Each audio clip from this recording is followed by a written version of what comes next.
दोस्तों, वैसे तो इस दुनिया में बहुत सारे रहस्य हैं जिन्हें अब तक हम सुलझा नहीं पाए हैं, परंतु सनातन धर्म में आपको ऐसे रहस्य और सबूत देखने को मिलेंगे जिनके सामने विज्ञान भी हार मान लेता है। आज तक कोई भी इन रहस्यों को सुलझा नहीं पाया है। चाहे गुजरात के स्तंभेश्वर नाम का यह मंदिर दिन में 2 बार सुबह और शाम को पल भर के लिए ओझल हो जाता है और कुछ देर बाद उसी जगह पर वापस भी आ जाता है। आज तक कोई भी यह पता नहीं लगा पाया है कि कामाख्या मंदिर के पास से बहने वाली ब्रह्मपुत्र नदी का पानी 3 दिनों के लिए लाल रंग का क्यों हो जाता है। महाराष्ट्र में स्थित कैलाश मंदिर को कैसे एक पत्थर को काटकर बनाया गया और उस पत्थर का मलबा कहाँ गया। चाहे पत्थर से बने हुए पिलर के बाहर पत्थर का घूमता हुआ सर्किल हो या लेपाक्षी के झूलते हुए पिलर का रहस्य, यहाँ आकर सब नतमस्तक हो जाते हैं। कभी कभी तो विज्ञान के नियम भी यहाँ आकर काम नहीं करते। ऐसी ही एक जगह है जिसके बारे में हम आज आपको बताने वाले हैं, जिसके रहस्य का कोई अंत नहीं। यह है कैलाश पर्वत। नमस्कार दोस्तों, स्वागत है हमारे YouTube चैनल के स्टोरी टेलिंग पर। और अभी तक चैनल को सब्सक्राइब नहीं किया है तो प्लीज सब्सक्राइब कर लें। कैलाश पर्वत पर आज तक कोई नहीं पहुंच पाया है, जबकि इससे ऊंची चोटी माउंट एवरेस्ट को अब तक कई सारे लोग चढ़ चुके हैं। कैलाश पर्वत को आज तक कोई नहीं समझ पाया। किसी का कहना है कि यह बहुत पुराना पिरामिड है, तो कोई कहता है कि यह ब्रह्मांड का केंद्र है। अब यह तो हमारे लिए सिर्फ एक कल्पना है। सत्य क्या है यह पता करने के लिए जरूरी है कि कोई कैलाश के शिखर पर जाकर देखे। लेकिन यही ही तो खास बात है इस पर्वत की, कोई भी आज तक यहाँ चढ़ ही नहीं पाया और जिसने चढ़ने की कोशिश की उसके साथ कुछ ऐसा हुआ है कि दुनिया हैरान रह गई। कैलाश पर्वत का हिंदू धर्म में बहुत महत्व है। दोस्तों, कैलाश पर्वत के बारे में कालिदास जी ने लिखा है, पृथ्वी के केंद्र में एक महान पर्वत खड़ा है।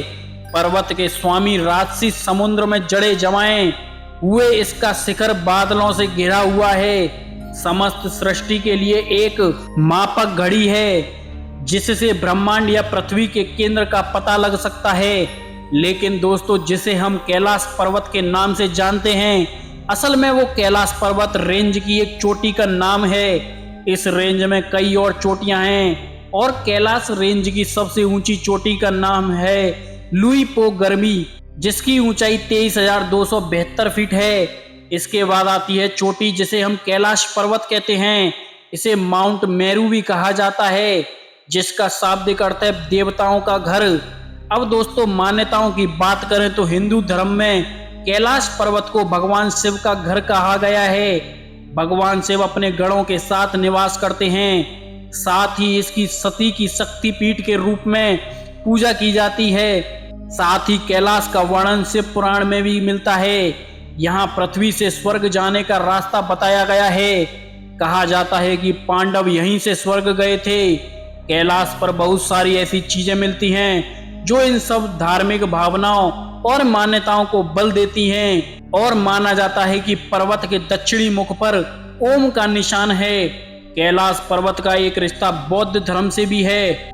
बौद्ध लोगों की लोक कथाएं कहती हैं कि मिलारेपा नाम का एक बौद्ध मुनि तिब्बत पहुंचा, जिनका सामना नारो पोंगचुंग से हुआ, जो तिब्बत के पारंपरिक बौद्ध धर्म के अनुयायी थे। कौन सा धर्म बड़ा और किसका रास्ता सही, यह तय करने के लिए दोनों के बीच एक प्रतिस्पर्धा हो गई। कहते हैं जब दोनों में एक भी नहीं जीता तो कई नई शर्त रखी गई। जो कैलाश पर्वत की चोटी पर पहुंचेगा वही सही माना जाएगा। नारो पोंगचुंग एक जादुई ढोल पर बैठकर कैलाश की ओर चले गए और मिलारेपा वहीं बैठकर ध्यान करने लगे। लोगों को लग रहा था मिलारेपा हार जाएंगे और पोंगचुंग चोटी के काफी करीब पहुंच चुके थे। लेकिन तभी अचानक सूरज की एक किरण पर सवार होकर मिलारेपा कैलाश की चोटी पर पहुंच गए। इसी तरह बौद्ध धर्म की जीत मानी गई और दावा करने वाले यह भी कह देते हैं कि कैलाश की चोटी पर एक लाइट चमकती है और यहाँ अजीब तरह की आवाजें आती हैं।